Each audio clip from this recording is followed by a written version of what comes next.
Hey guys, what's up? It's your boy Ross.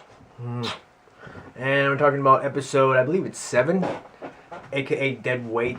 It's gonna be a little late. I've been working a couple long days, and today we got like 4 inches of snow. I had to go shovel the driveway. It took like 4 hours, and I shoveled my neighbor's driveway, help her out too.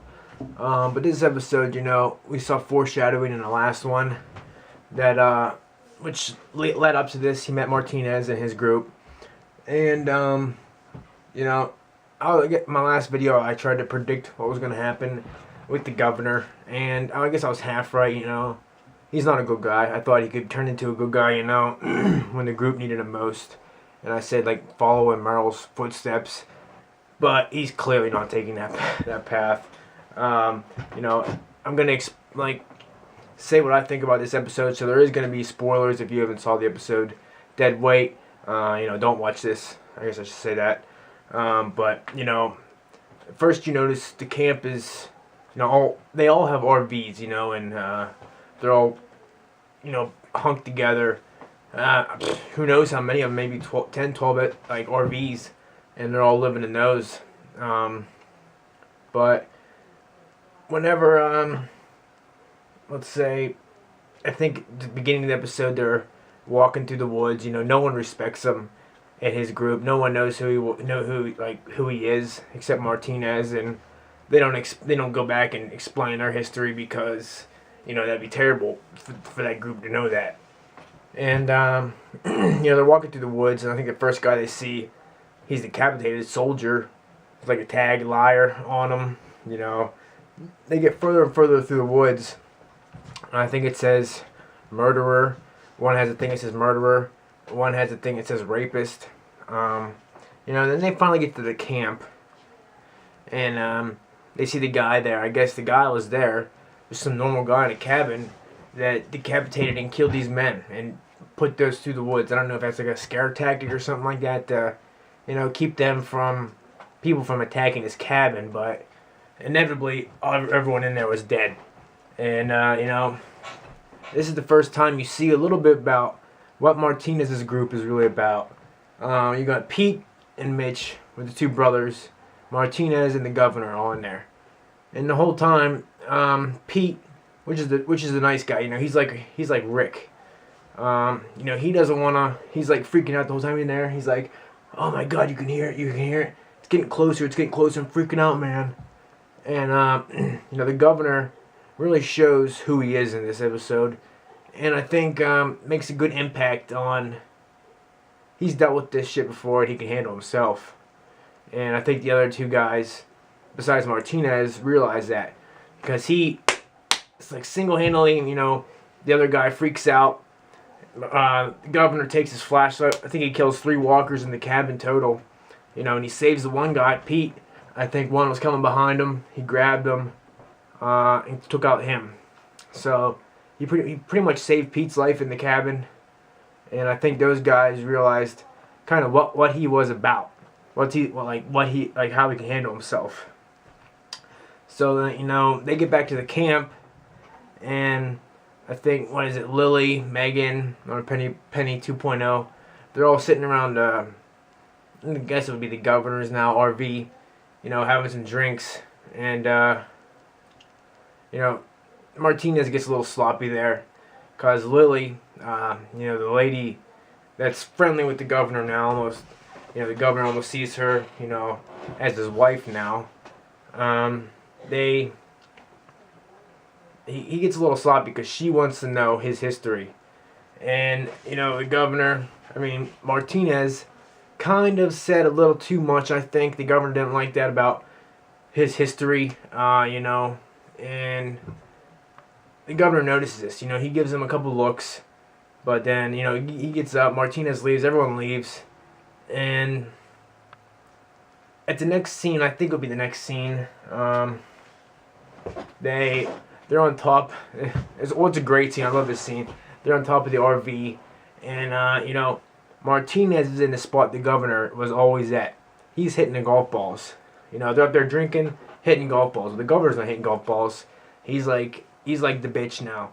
He hands the golf balls to Martinez, and I think that It's what really pisses him off, and that's he can't stand it. He cannot stand not being number one, top dog, and I think everyone knows that.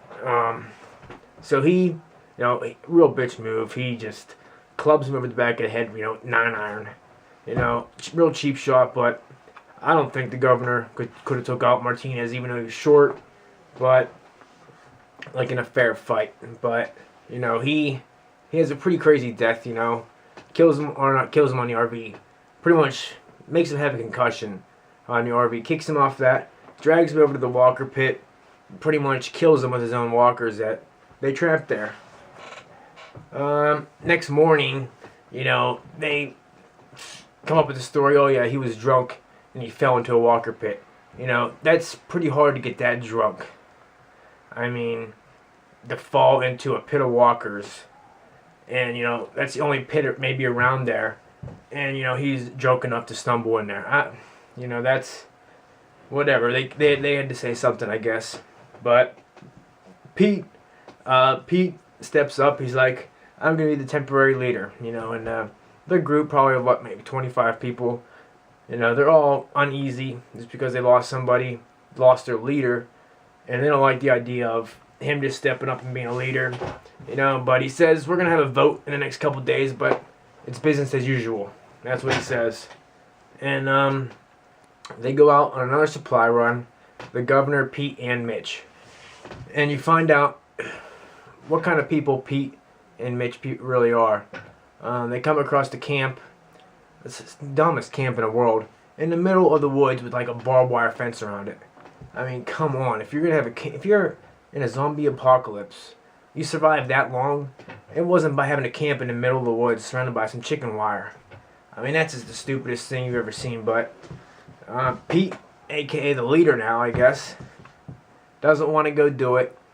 He doesn't want to go kill the people, take their supplies, because his brother Mitch wanted to. And the governor sits there. He doesn't say anything. He's feeling these guys out, because I think in his mind then he knows inevitably what he's gonna do. But he feels the guys out, and Pete is a good guy. He doesn't want to kill people and take their supplies. He says we can find our own supplies. And the next scene, he's carrying around some squirrels. Got some milk and squirrels somehow.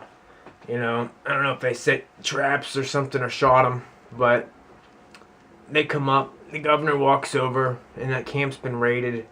Everyone's dead in there, and their supplies are gone. Which I don't understand is, they were in the same woods, the same vicinity. How did they not hear gunshots? That would have been like a little mini war if someone came in and raided their camp, because they had guys inside there with guns. So that's what I don't understand about that episode, is how they were in the same woods and couldn't hear probably 100 gunshots going off like a little war, killing each other. But they don't hear that. Pete is well, dude, these people are dead. Don't be mad at me, because this is just unhuman. You don't do this to other people. It's just straight up murder.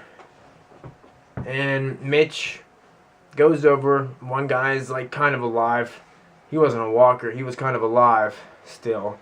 And stabs him in the head, an old man. And, he's just pissed about the whole situation because someone went in there, killed those people, and took their supplies. That's how he feels. So the governor, by this time, feels out who these guys are. You got the good guy, as he calls it later, the hero. And then you got Mitch, the guy that does anything to survive, just like the governor. The governor goes back. They all go back to the camp. And the governor gets his family, and he says, it's not safe here. We have to go. I don't know if it's because other bandits are close, or it's just because he feels that group is weak, because they don't do what they have to do to survive. So he gets his people and leave, but then he comes across, walkers stuck in the mud. I truly don't know what the point of that was. Maybe, it was blocking the road. Maybe that was it, and he couldn't go any further. Or that made him realize what's out there, and you can't survive on your own anymore, and you need a group to live. So he ends up going back to the camp.